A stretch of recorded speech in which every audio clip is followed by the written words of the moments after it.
What's up, and welcome to the latest episode of the Online Warriors podcast. I wanted to go with the WhatsApp from the Bud Light commercials from way back. Remember those? Those are super dated commercials. Holy moly. Yeah. I part of it was I didn't want to date myself, but looks like I just did anyways. And also, I feel like that would be a jarring thing to turn on a podcast to. So anyways, what's up to all our listeners? Got a great episode this week. I'm joined by the Nerdbomber, as always. Hello, everybody. And, of course, our good friend Techtic. Hey, hey. No, I didn't like hey, hey. Hi. Hey. Hey is for hey, horses. Hey is pretty good. Well, we can edit that out. This is going to be an interesting episode this week because Nerdbomber and I are not on speaking terms because she beat me in fantasy football. So it's going to be a pretty strange back and forth. It wasn't even like a beat. It was basically come from behind and steal a win from him. In other words, it was brutal, and my ego has been badly damaged. So I'm going to rely on you, the listener, to kind of guide me through that today. And we're going to guide you through a number of pieces of news. So we talked about Star Wars last week. We're going to be talking about Star Wars again this week because, guys, Star Wars is cool, and it makes news a lot. I'm not going to apologize for it. I feel like they do have a lot of stuff rolling out the last few weeks. They're hitting us hard in the fall with their press packages. We're going to talk about The Mandalorian today. Another trailer was just released, I think actually today or maybe late yesterday. We're going to be talking about that. We're going to be talking about Game of Thrones. Yes, Game of Thrones might be over, but of course the prequel machine is churning. We have a couple of updates about that. And we're going to be talking about a spooky game release this week. Luigi's Mansion 3 is coming out for the Switch, so we're going to kind of buzz through some of the reviews there, and I'm going to wax poetic about my Luigi's Mansion experience. But we'll get to that. But first, let's start, as I said, with the Mandalorian trailer. So the Mandalorian already got a trailer. I want to say it was earlier in the summer, the first trailer. Now, this show is one of Disney Plus's kind of headlining acts as they roll out their service. It has the most expensive production budget for a television show, I think, of all time. I believe Jon Favreau is involved either as a director or producer or both. And we know that he did the Lion King remake earlier this year. It's a big deal. And the first trailer got me hyped. First trailer was essentially what got me completely on board with Disney Plus. This second trailer is pretty much just more of the same. There's a lot of footage overlap, I will say. You see certain things in both trailers. We do get some new stuff here, though, and maybe the biggest thing is that we hear the Mandalorian speak for the first time, which you could argue is a pretty big deal. So, swinging it over to you guys, general thoughts, general takeaways from this trailer. I enjoyed it. I always liked the story of a nomadic character that doesn't really belong in one place, but super badass. And by the way, he's a headhunter, so you can't really go wrong with the badass value of that. My one question to you that I watched and couldn't figure out is, why is his armor so much better than everyone else's? Okay, you know what? It's funny that you mentioned this because I literally wanted to ask you the same question multiple times in this trailer. Multiple times he gets shot. And it just ricochets. Nothing happens. And then he'll shoot back, and then that's it. What is his armor? And we know stormtroopers are typically bad shots. Their armor is essentially, I don't know, made of ceramic or something. I don't know what it's made out of, but it's very fragile. But he takes multiple direct hits. I actually was rewinding and replaying the trailer to be did that hit him or did it miss him or what's the deal? No, a laser bolt just hits him right in the shoulder, and he's no big deal. So that is kind of, I guess it's a question that I have, which is why? Why is his armor so much better? Is his armor going to be so much better for the whole show? Because if it is, that might be pretty uninteresting. Yeah, I feel like if they set him up to be this indestructible person who always is just the best and superior in battle, I feel like that's not going to be that much fun to watch, at least after a while. It'll be interesting to hear his backstory, but then after that, if he just is awesome and better than everyone else, then what fun is there to watch? And if what makes him better than everyone else is a couple extra dollar signs when making your purchase at your local blacksmith, well, that's not fair. I would agree that it would be a pretty uninteresting element. But there's a lot going on here. I mean, there's the voiceover kind of talks about kind of the history of Mandalorians, which is like it's diving deep into the Star Wars mythos, which I'm not going to dive too deep into it now. But I think I don't actually know, but I think the Mandalorians are like this nomadic people who once had a planet, they don't have it anymore. And they turn into this band of like kind of rovers, and they're all like elite mercenaries, of course. It'll be interesting to see how much, like you said, how much they dig into this guy's backstory. But clearly, what's on display in the trailer is he is an amazing gunfighter. He seems to be able to, he's using one of those electric baton things at one point, sapping people. He's got all these gadgets. We tend to forget that, so Jango Fett in the prequel trilogy, and really in episode 2, he was super cool. But his death I thought was unsatisfying. Similarly, in Return of the Jedi, some may forget that Boba Fett essentially was killed on accident. He's supposed to be like this amazing bounty hunter, like this savvy weapons expert. He has this jetpack that makes him amazing, and Han Solo hits him in the back and knocks him into the Sarlacc pit, and he just eats it. And I'm hoping that we see, I mean, I don't want to see someone as dominant as he can never be hurt or killed, but it's going to be cool to get some more mileage out of the idea of, like you said, this kind of like Old West nomadic wanderer who's killing or capturing for money. Another thing that I did pick up on that I thought was super interesting was, aside from what you saw him wielding, some of the people he was fighting had cool weapons. Like in one scene, there was the guy shooting 2 pistols, and then he also had a pistol that was synchronized to what he was shooting on his shoulder. I thought that was really, really cool. So I hope to see more exciting weapons like that. And then to your point with respect to some kind of a satisfying death, I hope that he becomes more robotic. Like, let's say he gets his arm cut off from a lightsaber. And to that point, do you think we're going to see some Jedi interactions on this story? Well, so, I have to say that I would like for it to stand on its own. I think one pervasive problem that Star Wars has, even with like Rogue One, which Rogue One, of course, the plot inherently has ties to the Star Wars universe and to the Skywalker saga. But I feel like they, especially at the end of that movie, got way too close to that. Like, the involvement of Darth Vader was not needed. It was kind of an okay scene, but I would like for there to be no Jedi. I would like for it to be much more of like a Serenity kind of. If you've watched Serenity, or if you've seen Firefly, actually, Firefly is the name of the show. You have this real space western thing where it's this serial show where every episode these people go somewhere different, they solve some different problem, and of course there's ongoing character development, but each episode kind of stands alone. I think it would be really cool to see, in the midst of us learning more about who this warrior is, every episode he goes to a different system and he does a different thing. He helps someone. I mean, I think it's going to be like an anti-hero sort of thing. Maybe that's not the case. Maybe he just goes to different systems and kills different people. But I'll be curious to see, not only are there ties to the outside, the existing Star Wars universe, but how is the continuity going to play?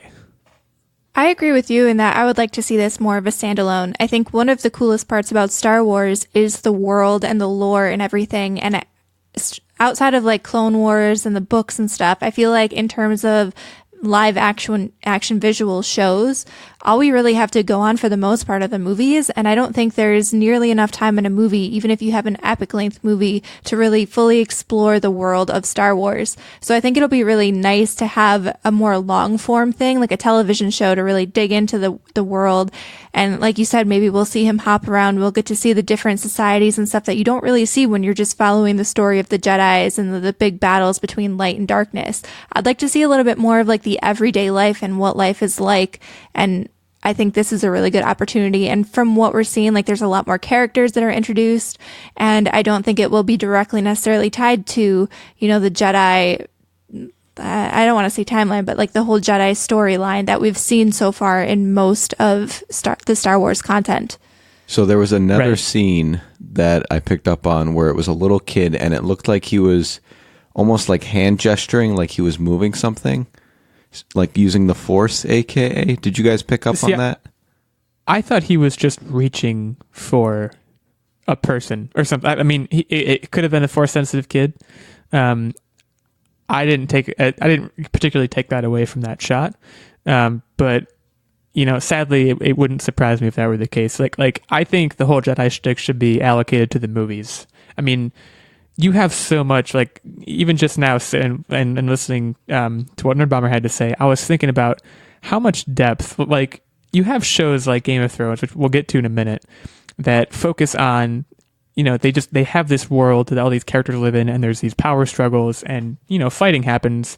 But, like, imagine a show that was just, okay, so after Return of the Jedi, you have this kind of power vacuum, right?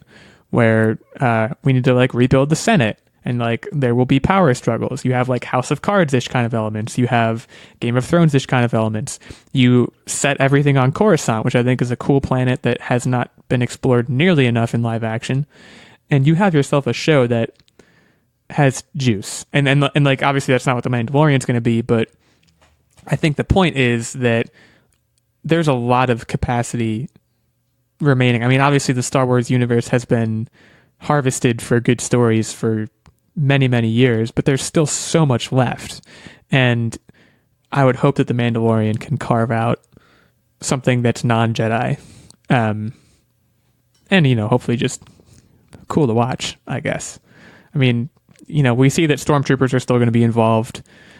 That's fine with me. Stormtroopers are pretty much just cannon fodder in all iterations of Star Wars. We do see IG-88, which, do you guys know about IG-88? I do not. So this robot guy shooting all the guns, like swiveling his arms around and lasering in the trailer. He's been in both trailers, actually. IG-88 is another bounty hunter, and he's completely robotic. If you've played the video game Shadows of the Empire, which is a dope as hell Nintendo 64 game, you at one point have to face IG-88, and he is super hard to beat. I think it'll be cool to see what the bounty hunter community is like, because you get a taste of that in Empire Strikes Back, where Darth Vader assembles all these bounty hunters, basically says, "One of you go and get Han Solo." But I'm curious what the community is like, what that underground is like, and that would be a cool thing for the show to explore as well. So yeah, overall, I'm really excited. But further thoughts from you guys? I mean, I think that pretty much, so I'll readily admit that I am not the biggest Star Wars nerd on this podcast. Like, I've seen the movies and everything, but I never really dove into the lore and stuff as much as I could have or probably should have to be a self-respecting nerd.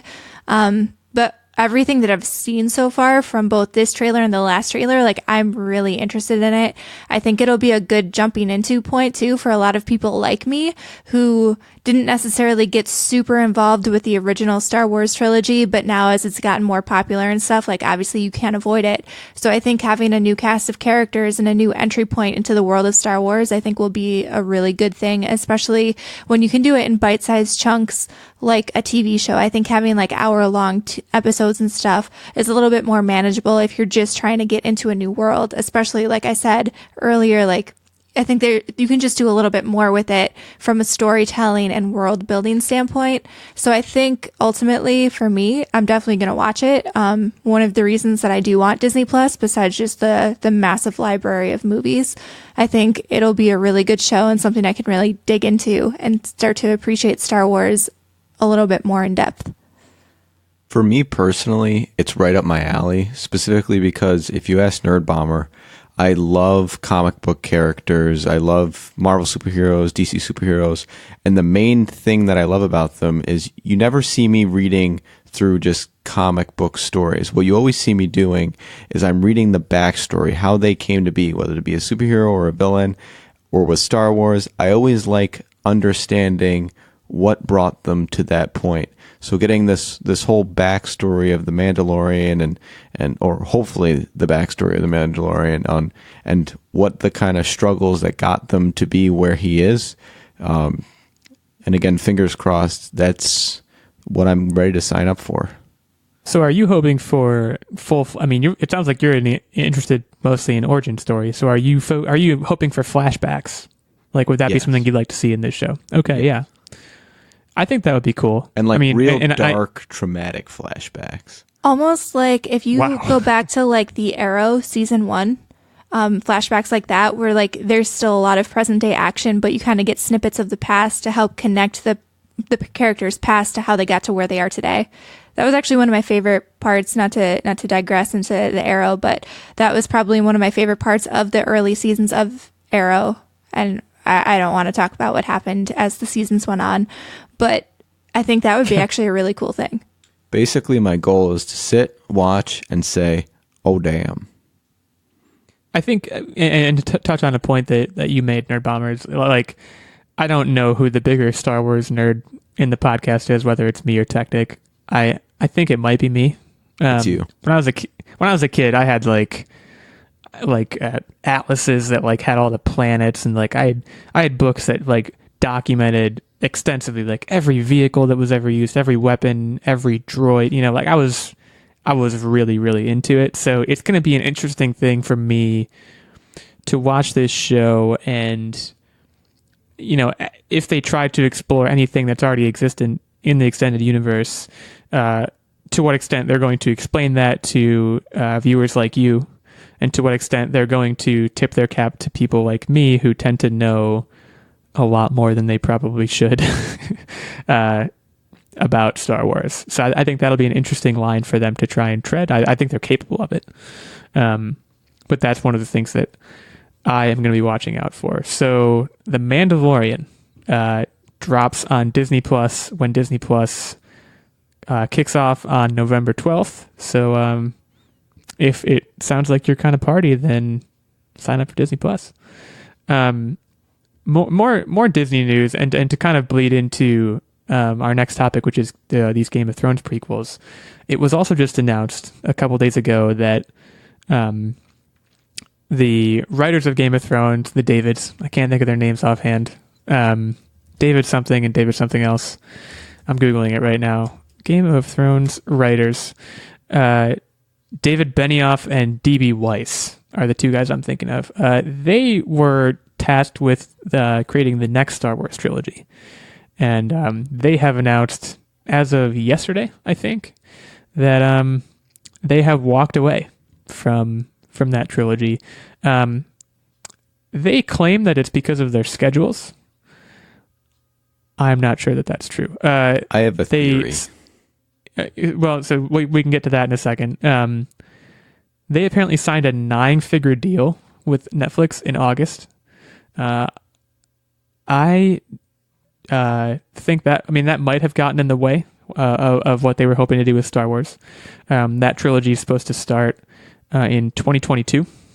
I think that Disney might have just shoved them out the door after what happened with Game of Thrones. But Techtic, your theory?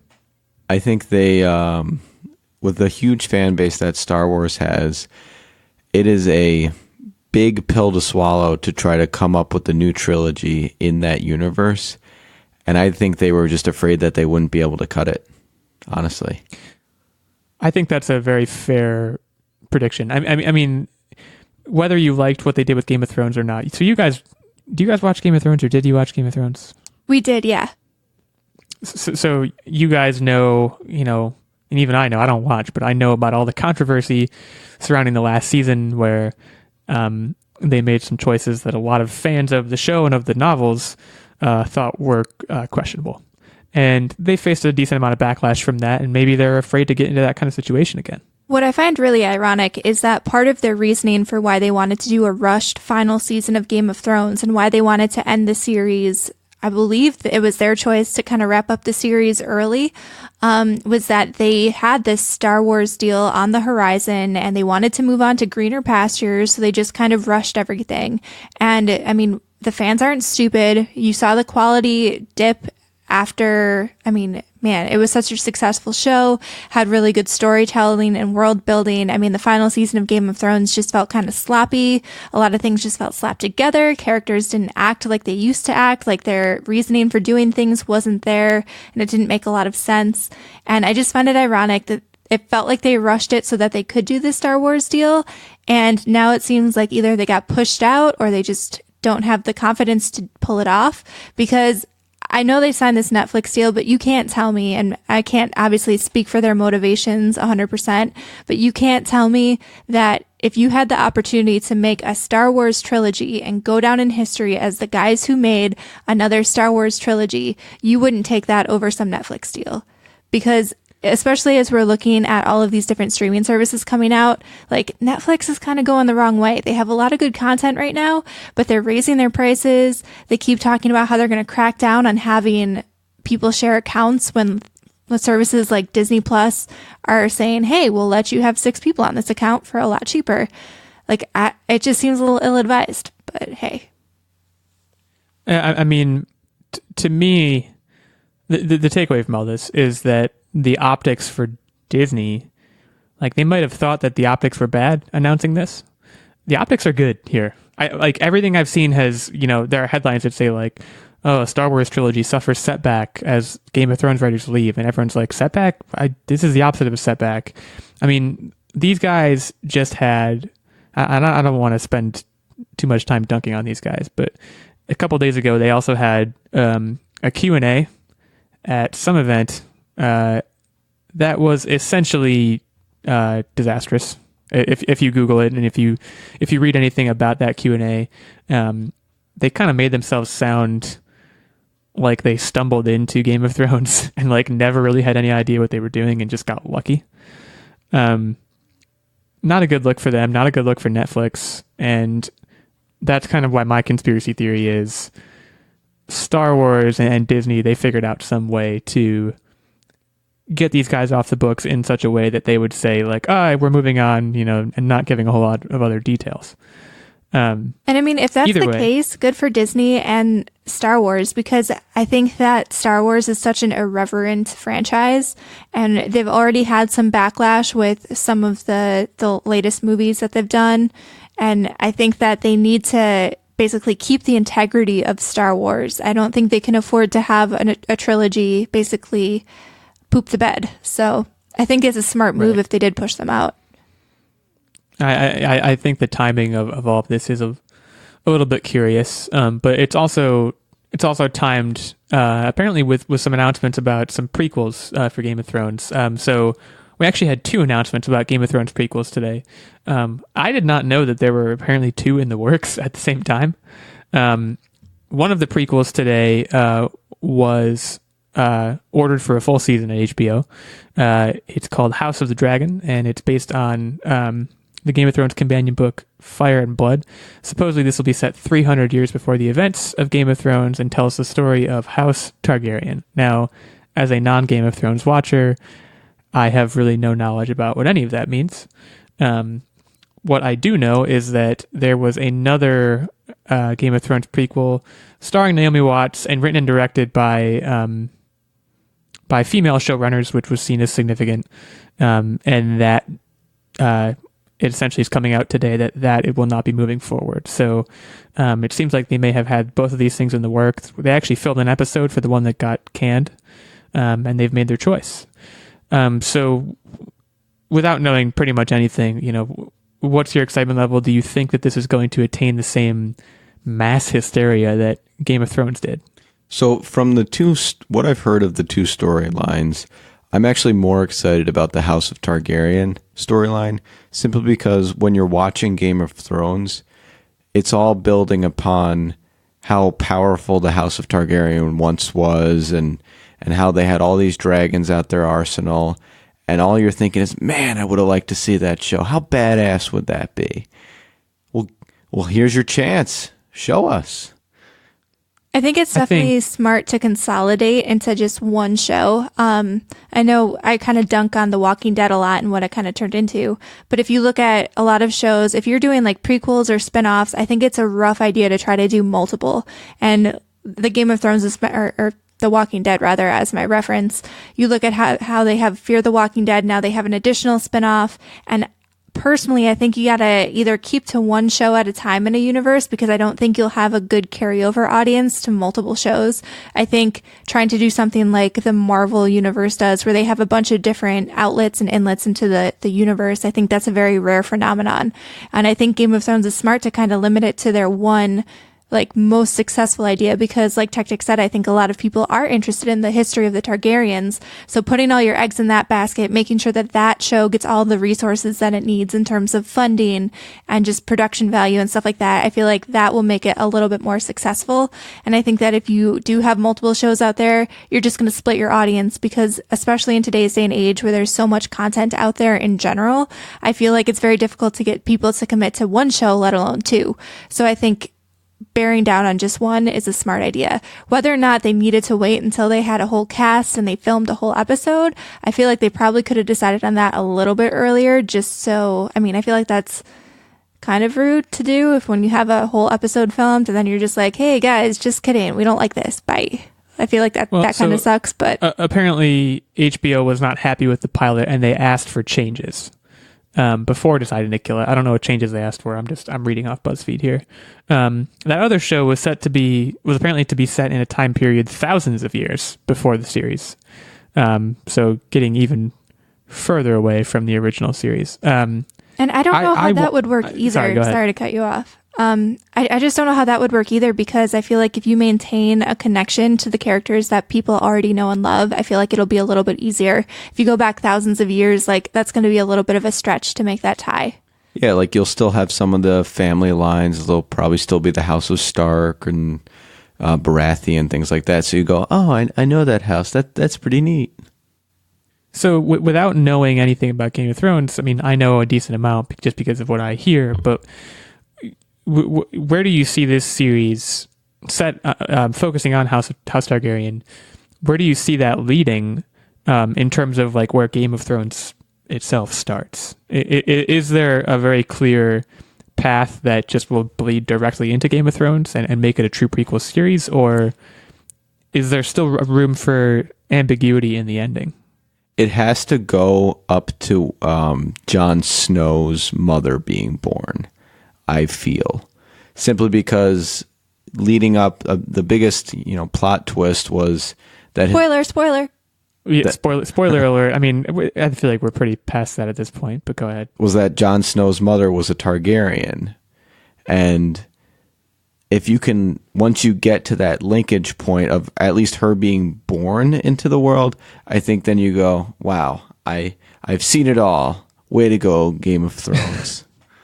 Yeah, Right. I think they definitely, you'll know the ending of the show, obviously. Like, it obviously has to run up to present day at a certain point, but I think there's so much to explore, especially when you look at, I mean, the major thing with the House of Targaryen in Game of Thrones was that, I mean, the kings all went mad at a certain point and the lineage felt tainted.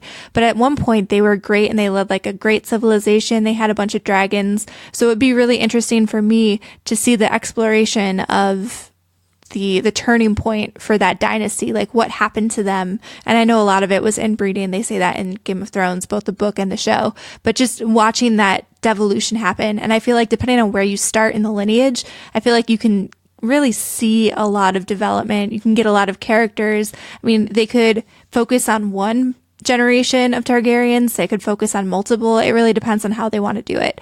I did not read the companion book. I've read all the other Game of Thrones book, but that is one that I did not read. So I'm not really sure from the source material where they're going to take it. But I mean, as we saw with the TV show already, they deviate when they see fit. Well, if there's one thing that we know will put asses in the seats to watch a Game of Thrones spinoff, it is the promise of inbreeding. So you heard it here first, or maybe you didn't. Maybe you're hearing it here second or third. But there is a Game of Thrones prequel series coming soon, House of the Dragon. Check it out.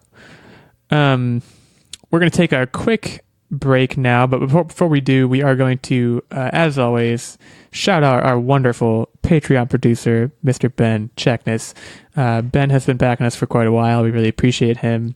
He's super cool, and he was on the show with us a little while back, and hopefully will be again soon. And Ben supports us on Patreon. So if you want to support us, if you like listening to the show, if you like what we do, we would really appreciate the positive feedback in the form of Patreon support. And you can head on over to our Patreon, patreon.com/onlinewarriorspodcast. And you will see that there are 3 levels of support. So our good friend Ben is a producer, and he supports us at the night level, which is the highest of the 3 levels. As a result, he gets a shout out on each show. He gets input into our game segment every week. He also, after 3 months, did get that guest spot with us. So if you want to talk to us and be on the show with us, that's your opportunity. And he also gets access to our monthly secret segment and our monthly vlog. There is a second level of Patreon support, which is the Squire level. And that gets you access to both the vlog and the secret segment every month. And then there is the page level, which gets you access to the monthly secret segment. So again, we would really appreciate it if you are interested in supporting us. And if you like what we do, head on over to that webpage and check it out. Yeah, and instead of words from friends this week, we actually just wanted to plug some things that we'll be releasing. We will have, for our Patreon subscribers, we'll be having our secret segment that will be dropping in the next day or so. That will be focused on celebrity Halloween costumes. So we're getting ready for spooky season. It'll be a good listen on your Halloween. So if you want to rip on or appreciate celebrity Halloween costumes, that is your moment to do it. And we will also be having a special vlog hosted by Illeagle for your viewing pleasure. That is me. I will be talking about my NFL midseason projections and predictions, who I think is in line for the MVP, who I think is headed to the Super Bowl. Get hyped. I tend to not be correct about a lot of these things, so you can watch it, listen to it, and make fun of me later when I'm wrong. So get excited for that. Let's jump right in and keep moving along and talk about Luigi's Mansion. So Luigi's Mansion 3 releases on Halloween, of course, and it's getting great reviews. Metacritic is currently at 86, which is pretty darn good. Pretty much every site, Engadget, IGN, a bunch of others, are basically saying it. And a direct quote from Engadget's title is, "It's Mario's brother at his best." So we last saw Luigi's Mansion back in 2013, I want to say. Yes, 2013 with Luigi's Mansion Dark Moon, which was released for Nintendo 3DS. But of course, the original, the 5th best-selling GameCube game of all time was Luigi's Mansion. What's your guys' exposure to Luigi's Mansion? So when Luigi's Mansion was big, so was Super Mario Sunshine. And so when you put the two of those next to each other, Luigi's Mansion, honestly, as a young kid, spooked me out a little bit. It scared you. Yeah, it did. No, that's fair. And there was, because not only that, there were like weird glitches in that game that made it seem like Luigi was actually dead. And it was just, it creeped me out, and I had a hard time getting into it. Now as a full-grown adult, who's not scared of anything. Was not scared of nothing. I looked at the reviews, and I was actually very, very excited about this. And one of the main reasons is Luigi that they had showed. For those of you, so how a lot of you know, Nerdbomber and I play a lot of co-op together. And when I see an opportunity like Luigi, boy, do I just get excited. Yeah, so there is a pretty serious cooperative element in this game. There's also competitive multiplayer, up to 8 players, I want to say. So that's also a new thing for Luigi's Mansion. I played the original. I did not beat it. Did it spook Luigi's you? Mansion, no, it didn't spook me. I was tough as nails, even back when I was however old I was when this game came out. It wasn't scary. It was just incredibly difficult. And you know what? You mentioned Super Mario Sunshine. Both of those games. I had both of those games. I played both of those games. I loved both of those games. Did not beat either one. They were both so difficult. I thought they were both so difficult. But Luigi's Mansion was was awesome. I mean, truth be told, I don't know the details about Luigi's Mansion 3 and whether you're going to be using the Poltergust again. It looks like you are, just based on looking at the Wikipedia. Poltergust, of course, being a vacuum cleaner that sucks up ghosts. Come on, guys. I mean, this is, for me, this is another brick in the slowly growing wall of why I need to buy a Switch. I mean, this sounds amazing. I think it's one of the great platformers that Nintendo has, and I think it's a shame that it hasn't been more heavily utilized. So, are you guys on the buy train for this? Yeah, Yahoo! That's my Luigi. So I feel like I fielded a question on Twitter about this at some point when I was talking about like new releases or something that I was excited for. And someone pointed out that I didn't have this game on my list. So I will make a confession here on the air for everyone to hear that I was not a big Nintendo kid growing up. Boo. I didn't have any of the consoles. I had a Sega Genesis. I had a PC that I played games on. I had a PlayStation 2, then took a little bit of a break, then hopped into Xbox. And I kind of, besides having the Wii, and I think I pretty much just used that for like Wii Fit. We didn't have a ton of games on the Wii. For the most part, I was very insulated from a lot of the Nintendo games.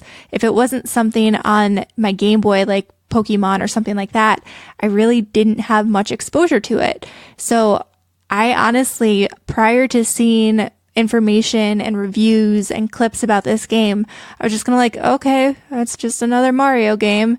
But the more that I'm seeing on it, like the humor looks pretty fun. Like it looks kind of spooky, but not too spooky, like just enough spooky that me as a scaredy cat can probably get through it. So I'm actually more excited about this game than I thought I would be, especially given the reviews and the cooperative play that they have. So I might be on the buy train on this one. Two things that I also noticed. The first thing is they're not in a haunted mansion anymore. They're in like a haunted hotel. And the other thing that I noticed is if you saw the cutscene for when the game started, they all had their own room, which means Peach and Mario are not a thing, which means Luigi, you have a chance. Go for it. So you're saying there's a chance. Maybe that'll be a huge running storyline in Luigi's Mansion. Maybe they'll shake up the known dichotomy of those characters. That would be pretty cool. I do want to kind of state, just for the record, I think what Techtic has said about how scary the original game is, and if you're worried about the Luigi's Mansion 3 being too scary, I wouldn't worry too much about that. I mean, I think it's designed so like younger children can play it as well as fresh adults like us. I'm excited. I mean, I also want to say, Nerdbomber, you missed out on GameCube. GameCube was absolutely incredible. So I'm really excited for this. I think I'm on board. I wish I had a Switch, etc., etc. I think the time is getting nigh for you to get a Switch. The time is nigh. I mean, especially, we're getting more details about the next generation of consoles. As I hear more and more, I realize just how expensive they're going to be. And the time is going to be just right, I think, for me to kind of buy low on the Switch. And I'm getting closer and closer and closer to that. So, as I said, this is just another bullet point for that. I do want to mention before we move on too, there's a deal going on right now, through 11:59 p.m. on Wednesday night, and that's Pacific time. You can log into, I don't know if it's Rakuten, I don't know how to pronounce it. Guys, you can get this game for $50 instead of the usual $60 list price. If you log into Rakuten and apply the coupon code DS9 at checkout. So if you're feeling frisky and wanting to pre-order this thing, it's getting great reviews. All the returns sound really good.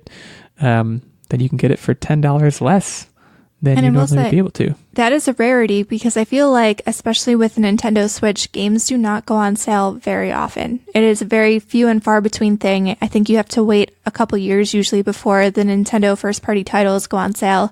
I mean, even just, I think Breath of the Wild is finally starting to go on sale, and Link's Awakening just came out, and that might be the only reason why it might be going on sale.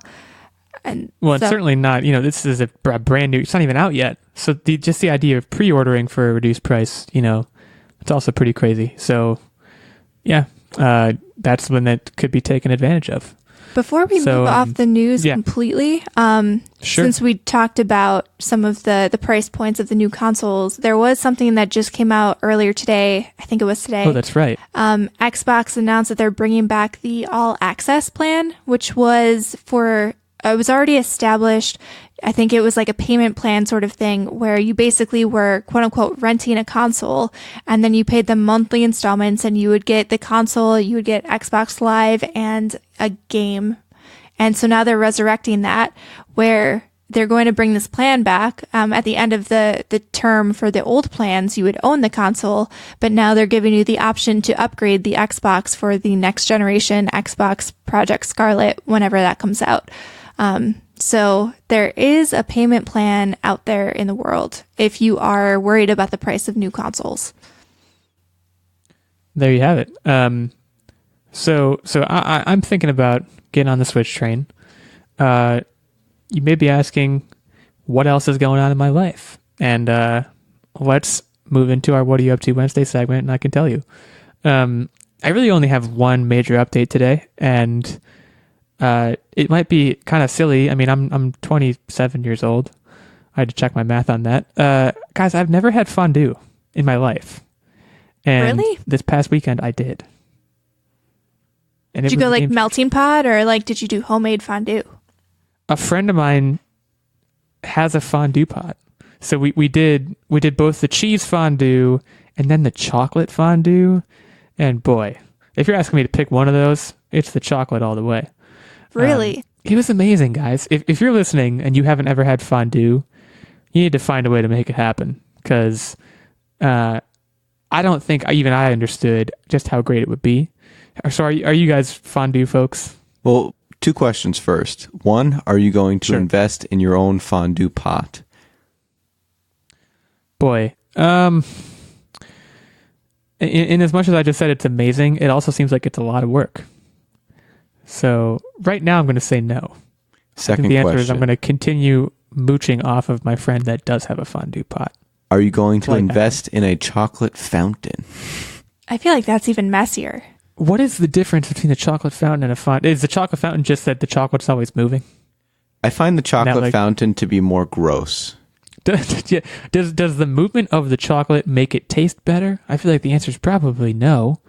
And otherwise, it's just a splash machine. It just coats things. I feel like the chocolate fountain, though, you never get full coverage. Like, if you dip something in melted chocolate, you know that you're going to dip that entire thing and you're going to get full coverage of that strawberry or whatever. But, like, if you're sticking it in a fountain, you're going to get dribbles and stuff, and it's not going to be as consistent. Not only that, every place I've been to that has a chocolate fountain, I always see kids, like, sticking their hands in it or their face near it. And well, right. If you were a kid, wouldn't you stick your hand in a chocolate fountain? Absolutely. Sounds like a dream. But I guess I take back my second question. Don't buy a chocolate fountain. So yeah, I love chocolate, but I have to ask you, how did you do the cheese? Because even though I love chocolate and like if I could bathe in chocolate, I probably would. There is something about cheese fondue that is just delectable. So I have to ask, how did you do the cheese? Well, so the cheese part was not as good as the chocolate part. And here's, I think one of the major things why is that I was doing this in a communal setting, and one of the people was a vegetarian. So there was no meat involved whatsoever. I think if meat had been involved, I think the cheese rocket would have shot way up. I will say though, surprisingly, you know what my favorite thing to dip in cheese was? So we had pretzels, we had little bread, we was had it broccoli? There was broccoli. There were also carrots, which I didn't do that because I'm not a big carrot guy. I also think the combo is weird. But the biggest surprise to me, and you might be grossed out by this, green apple. If you dip like a Granny Smith apple, it is, guys, it's something else. I've had that before. It is delicious. And that combo to me just seems so weird, almost off-putting, of like combining the tartness of a green apple with like melted cheese, but it was a revelation. You get sweet and savory combination.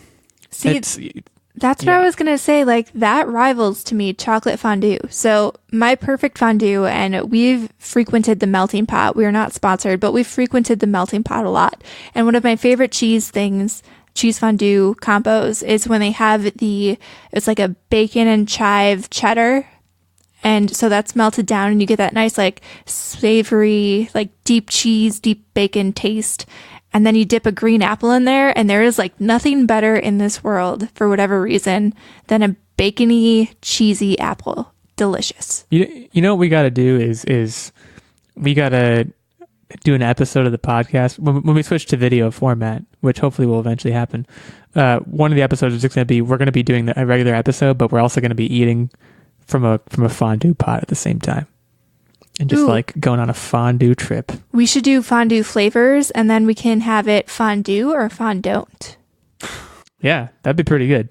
I mean, I will say chocolate fountains, the idea doesn't seem as good to me. Just to revisit that point for a second, I want to be in control of my, even with cheese or chocolate, I want to be in control of my application. And like you said, you want to get a good even coat on things. You want to make sure it's completely covered, get a full dip in there. I think that's really important. But yeah, for me, the chocolate, I have a sweet tooth. So for me, the chocolate was the clear winner. But shout out to my friend who has a fondue pot. You're great. And I'm moving in with you. That's my update. You guys can take it away from there. Okay. So something that I'm really excited about that occurred this past weekend was I made mine and Nerdbomber's Halloween costumes. And homemade? Yes.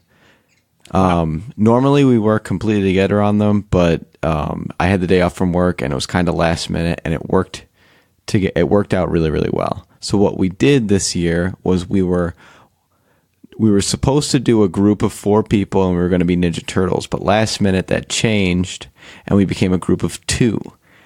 And so the last minute switch over, we said, let's do Wally and Eve from Wally. Cute.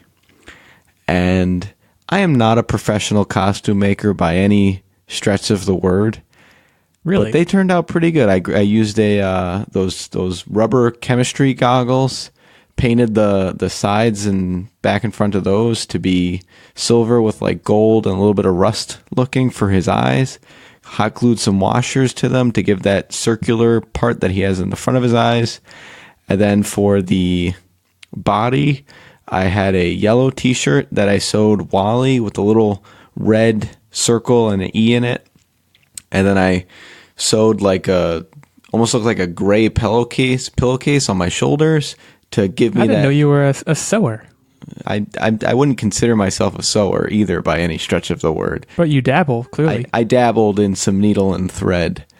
And I gave me sort of that boxy appearance without the box because we were going to go to a bar crawl and I didn't want a box in crowds.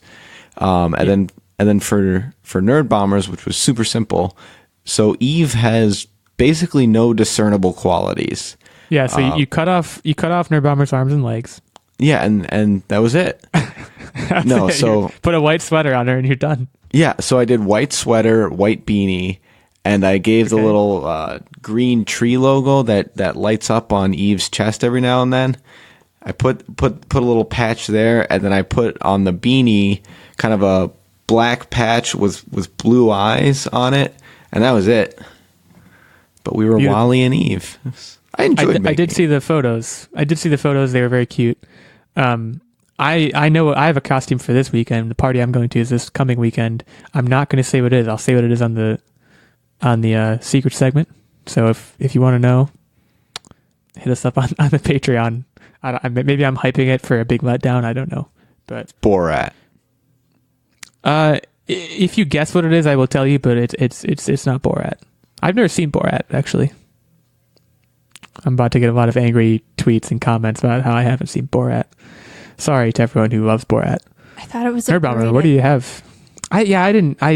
It doesn't seem like my kind of comedy, but again, I don't want to offend any people. So something that is my kind of comedy is Zombieland. So Zombieland was probably one of my favorite movies when the original came out. Yeah, we saw Zombieland 2 this weekend. Zombieland, I don't even think The Walking Dead was out when Zombieland first came out. the original, and there was something about it, just like the quirky comedy. Like there were zombies, but it wasn't necessarily focused on zombies, and just the way that the cast interacted made it one of my favorite movies of that time period. I think it was 2009. So like the early 2000 period. I must have watched that movie like 15 times. So I was one of the people, I think I even mentioned it on a podcast when the movie was announced, but I was super ecstatic when Zombieland 2 was announced. And honestly, it did not disappoint. So we finally saw it on Friday, and we went with a group of people. Some of them actually hadn't even seen the original movie before. And I will say I thoroughly enjoyed it. If you saw the trailer at all, they introduced some new characters. There was one new character, and she's kind of like a ditzy, very cliche blonde mall girl.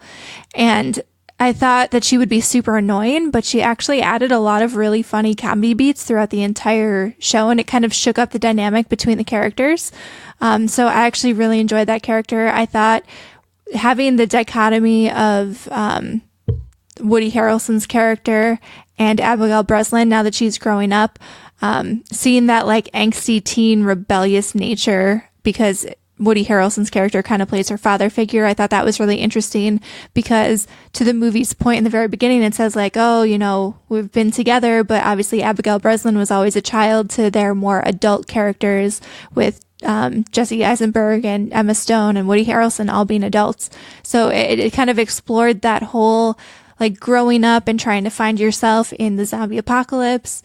And overall, like, I just thought that it was really fun. It tried to keep the same tone as the original Zombieland, and I think it did that very successfully. And I mean, I don't know, I just really enjoyed it. It was a good time. It was a really fun movie. I don't know, Techtic, what did you think? One recommendation to those who haven't seen it yet: when you do see it, stay through the credits. You will not be disappointed. So, and this is what I heard. I heard it's one of the best post-credit scenes ever. I don't know what it's about, but a friend of mine saw it and said it was great. You have to make sure you stay after the credits. It's a huge, huge moment. We talked about this. Yeah, we talked about Zombieland 2 earlier this year, I think. So they had announced it not that long ago. Like, it was kind of one of those things where they announced it over the summer, and it was a big surprise because no one saw it coming. So it was pretty quick. I think they capitalized on the fact that it took people by surprise too. I know we'll probably transition to Fantasy Movie League very shortly, but I did not do as well at the box office as I guess I thought it did. But so far, like, everyone seems to pretty much enjoy it. And it was really fun. Like I said, it really maintained the tone of the original movie, and I really liked it. But then I'm kind of biased because I kind of went into it wanting to like it too. So I don't know if that impacts my thought process at all, but... And there are also celebrity cameos in the movie. I will spoil one thing: Jesse Eisenberg is in it. Well, I will add it to my list, no doubt. As you mentioned, let's talk about Fantasy Movie League, because there were some early missteps for some typical contenders. Congratulations to Makayota. You have won week 1 of our 4th season. Yes, maybe. I can't remember which season it is, either a 3rd or a 4th. It is the start of that season. Makayota coming in at 78 million, beating Devin Reed, who's in second place, by just over $1 million. Devin Reed in second at 77. Hipster Pop Geek, another one of our typical contenders, in third place, just at around 74. Florida Hawk, who I think is a more recent addition to the crew, 73.5. A brand new user, Justin AR Radio Moving Pictures, is at 72.75, beating out Techtic, who is a little above 72 at number 6. Our good friend Ben at number 7 was 64. That's a sizable jump there. Hackett's Tech also at 64, just barely beaten by Ben. And then we get Nerdbomber at 63.5 and myself at 60, and that rounds out the top 10. The mighty have fallen. Didn't get your name read, then do better, because there's only 10 names on the top 10 on the first page. I am disappointed in myself. I am, however, gleeful to see that Nerdbomber is right down here in the basement with me. We have work to do. I don't know if I thought Maleficent would do as well as it did. I just didn't see that coming. And like, I guess I knew it was popular, but I didn't think it was that popular. You always got to bank on any kind of Disney movie. See, I don't even remember what I picked, and I can't figure out a way to click and see. But clearly I made some poor choices, and I have to live with that. In any case, our Fantasy Movie League, we just started season 3 or 4. I still can't remember which season it is. If you want to get in on this and compete for the crown for this season, now is your second best chance to do so. Your best chance was last week, but you can still get in early and be competitive throughout the season. We are at fantasymovieleague.com, and our league name is Online Warriors Podcast. It is a locked league, but the password to get in is podcast, all lowercase. So we'd love to have you join us, and you're probably going to do better than me. So if that's something that gets you going, then head on over and check us out. Game time, guys. It's game time, and this week we have Techtic hosting a lie detector test. What do you have for us, Techtic? So, in the spirit of Halloween, I will be doing international candy bars because everyone knows Halloween's all about that candy. So, I've came up with a number of candy bars, some real, some fake, and none of them located here in the States. And I'm very excited for these. So I'm just going to kick it right off and go into my first one. The first candy bar is called a Mandelstrong. That has to be real. Yeah, I can't see you coming up with a language. I think that's going to be real. Okay, that is real. The origin is Norway. This is one actually I really, really want to try myself. It's vanilla fondant coated in chocolate and sprinkled with chopped almonds. That actually sounds pretty good. It looks phenomenal too. Okay. I'm not an almond guy. Oh, I love almonds. My next one is called a Yorkie. That one is real also. It sounds fake, but I think it sounds too fake to be fake. I think it's going to be fake because isn't there like a York peppermint patty? And so I think you made this up. And a Yorkie's a dog. Too close. So that is real. Its origin is England. It is referred to as a chunky biscuit-covered chocolate bar studded with raisins. It sounds so British. Oh my God. Wow. That one I want to try a lot less. I have to admit. Sorry to our UK listeners out there if we have any. Doesn't sound as appetizing. Happy Halloween, by the way, to everyone. And I realize we haven't said Happy Halloween to anybody. Happy Halloween, Nerdbomber, Techtic, listeners. Thanks. Trick or treat. Okay. I was not expecting that, and I don't have a trick lined up.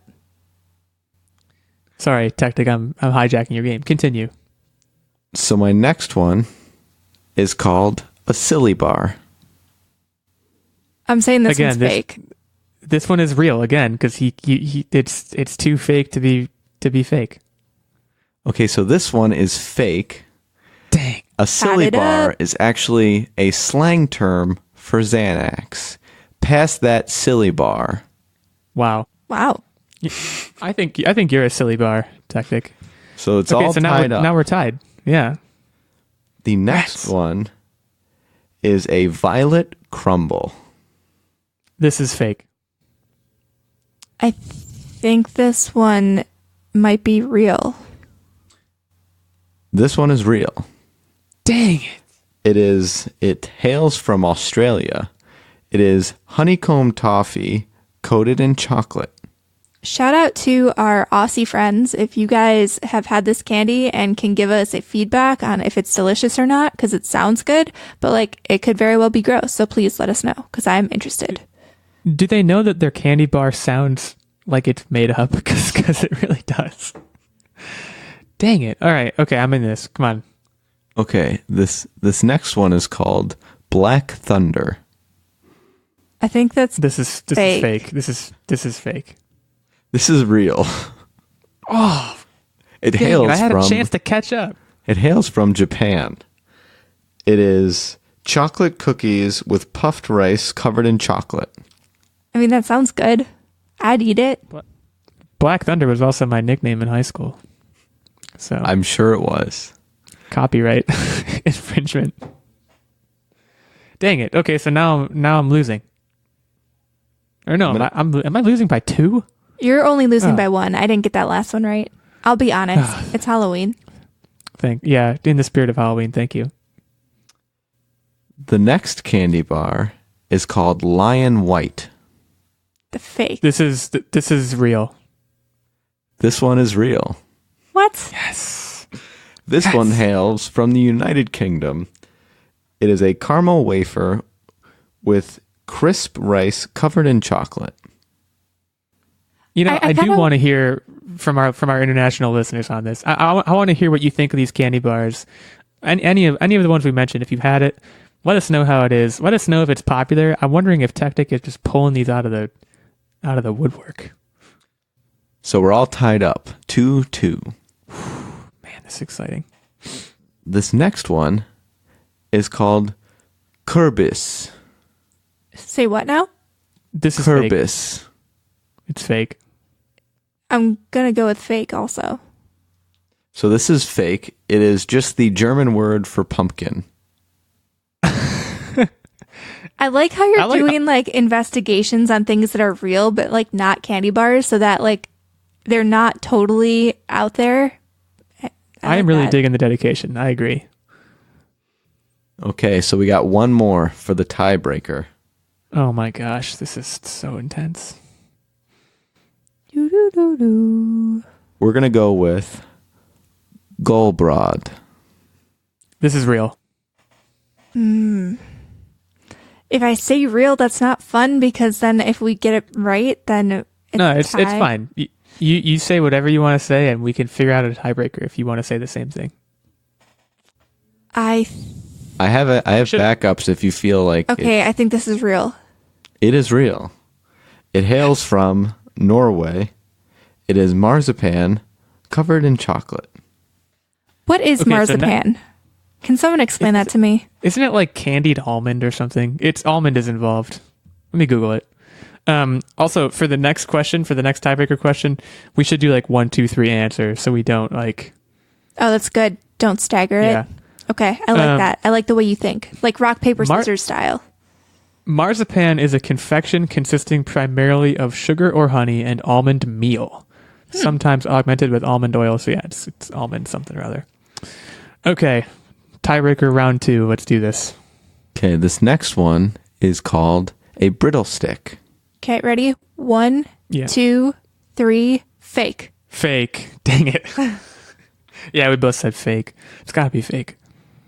That was fake. Okay. Do you have any more, or is that your last one? I have one more on my list. Okay, boy. Okay, we better answer something different this time. Okay, you do the countdown this time. Okay, sounds good. What do you got? This next one is called an oolong. Okay. Yeah, an oolong. 1, 2, 3. Fake.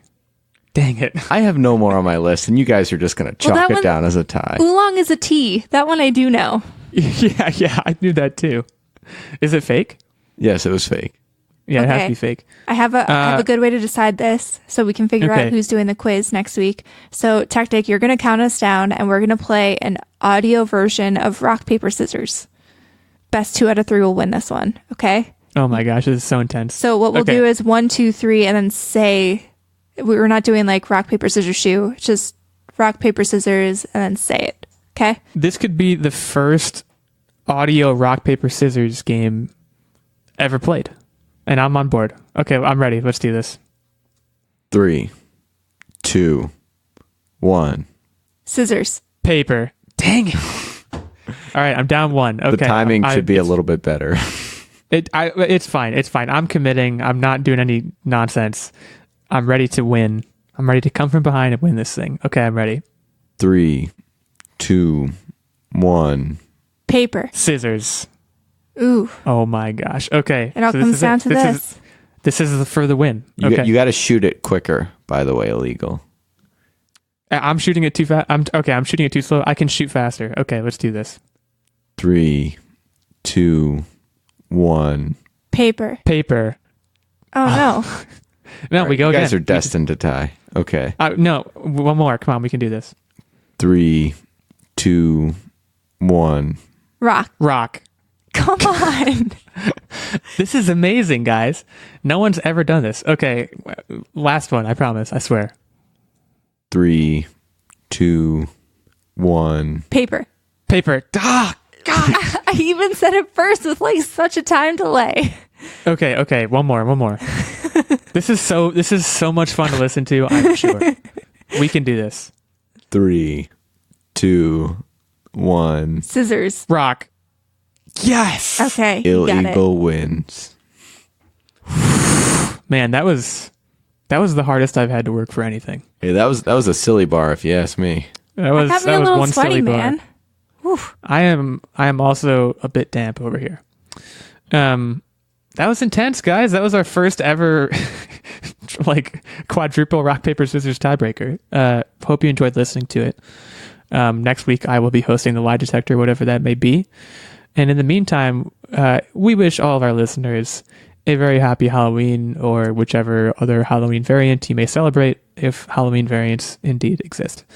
We thank you for listening, as always, and we would really appreciate it. If you like what you're listening to, you can head on over to Apple Podcasts and leave us a review. We do read those. We appreciate any feedback. And barring that, you can also head on over to Twitter and check out each of our handles. We have a main account for our podcast at Online Warriors 1. There's also at OW Techtic, at OW Nerdbomber, and at OW Illeagle 86 if you want to talk to any of us. And we'd be happy to hear from you. And with that, we will see you all next week. Happy Halloween.